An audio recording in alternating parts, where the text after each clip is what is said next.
hard to fish it through there? No. No. No, but I think, you know, I just did it with the Romex because I had it here. Uh-huh. I think a fish tape was probably the thing to fish. And then pull it. And then pull it. And see, I'm going underneath the window too, and that's, you know, you got more, even though these studs don't pass through, I'm just saying, and You got more stuff in there though.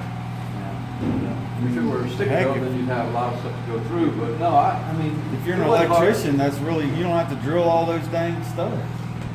And you don't have to drill anything. You don't have to drill anything. Yeah, I like it, okay, and I like it.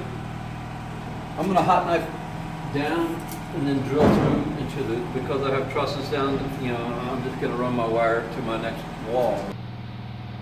But I usually like to have the jams, but that's just a personal thing. That's what I was thinking. Or, well, I think I'm gonna drive it to the wall. Really? Why Wow. should I? Or wall. I like the plaster. That's what I do. I like doing elevated slabs on houses, and this is not the first one I've done. It won't be the last one. In a similar vein, I'm finished. That's my finished floor.